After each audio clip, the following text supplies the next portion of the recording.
Alors, merci Martine Merci. d'être là. Je crois que Est-ce que ça marche? est-ce Ouais. que ça fonctionne? Le Ça jaune, est-ce qu'il marche? Non, je crois Ouais. pas. Est-ce que vous m'entendez? C'est bon? Ah, voilà. Ouais, super, super. Alors, Martine, un grand merci. Et ben voilà, j'ai envie de laisser parler ton cœur encore une fois, parce que la dernière fois, tu l'as fait tellement bien. Donc, challenge. Alors déjà, oui, tu as dit que ça faisait quelques mois que nous nous connaissons. Je confirme, un jour, une très belle rencontre. Tu es venu jusque dans ma permanence parlementaire pour me parler de cette action, de l'assaut Savoir c'est guérir et de tout ce combat que tu mènes avec tellement de brio, tellement de cœur. Et ce combat qui est noble. Alors, je suis parlementaire, certes, je suis médecin d'abord. Je crois complètement qu'il faut aujourd'hui comprendre quelque chose de tout simple, très très simple, qui est, c'est écrit sur les t-shirts, c'est écrit sur les affiches, c'est écrit un peu partout, mais il faut que vous, tous ici réunis, que vous compreniez très bien qu'aujourd'hui, on guérit de l'hépatite C.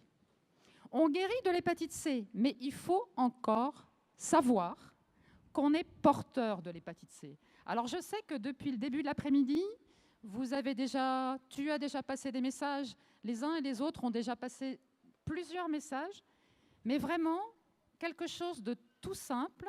Pendant pas mal d'années, les médecins n'encourageaient pas forcément au dépistage, sauf chez les personnes qualifiées à risque, donc les personnes qui utilisent certaines substances, des personnes peut-être tatouées, voilà, qualifiées comme des personnes en dehors de la norme.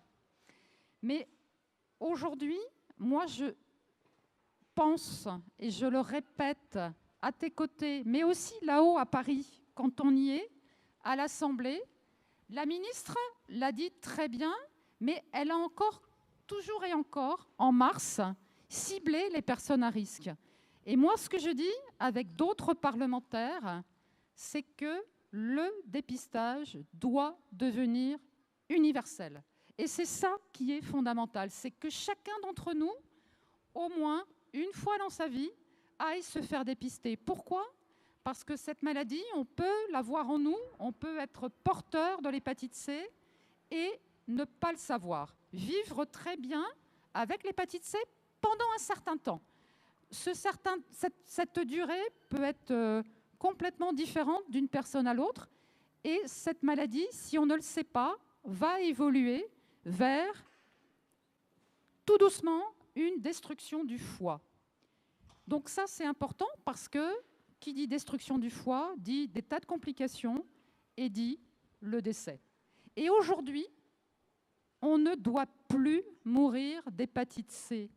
Et on s'est fixé un pari. On s'est fixé un pari qui serait que la ville de Strasbourg soit la première ville en France, en Europe, à avoir éradiqué l'hépatite C. Mais je pense qu'il faut aller au-delà de ça. Il faut se dire que la France doit être le premier pays au monde à éradiquer l'hépatite C.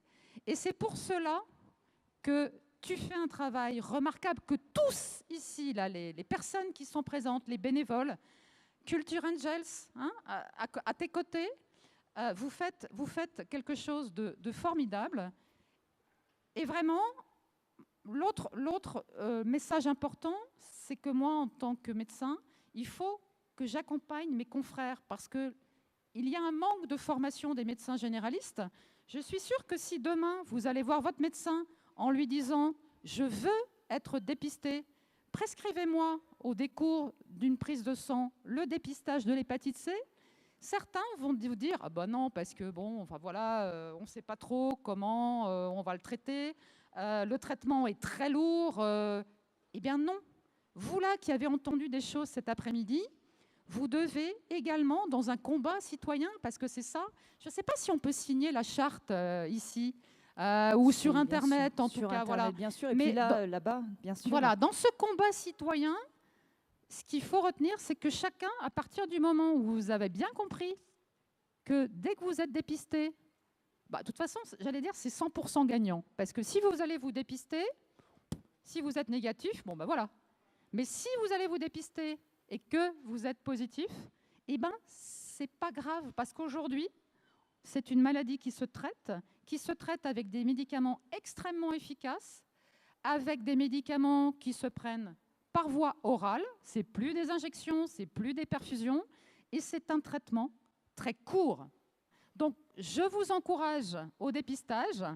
Je ne sais pas, je vois plus de queue. Tout à l'heure, je suis passée, il y avait la queue. Donc, tant mieux, parce que s'il y a la queue devant les camionnettes, c'est que beaucoup d'entre vous ont décidé d'aller se faire dépister. Mais surtout, voilà, je vais m'arrêter là, parce qu'on avait dit très court, je crois, en fait.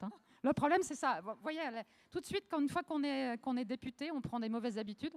Et on parle beaucoup, passionné, on parle ça. beaucoup. Mais ouais, passionné surtout. Parce que vraiment, allez-y, faites-vous dépister, parce que c'est tellement simple de se contaminer, comme tu l'as dit tout à l'heure, c'est tout bête, il faut qu'il y ait du sang, mais du sang, comme tu dis, ça peut être simplement sur une brosse à dents. On se brosse les dents, on saigne un peu des gencives, on prête la brosse à dents, ou on se trompe de brosse à dents, on l'a posée, on se trompe de brosse à dents, et voilà. Mais donc, allez vous faire dépister, tous autant que vous êtes, au moins une fois dans votre vie, puis peut-être à répétition, on verra, mais au moins une fois, pour savoir si vous êtes porteur de l'hépatite C. Et à ce moment-là, les médicaments maintenant, ce ne sont plus des médicaments qui sont seulement à l'hôpital. Ces médicaments, on les trouve dans toutes les pharmacies. Tu en sais quelque chose? Dans toutes les pharmacies, donc c'est facile. Le médecin traitant, la prise de sang, le traitement, et c'est 100% gagnant. Voilà, merci. Merci beaucoup, Martine.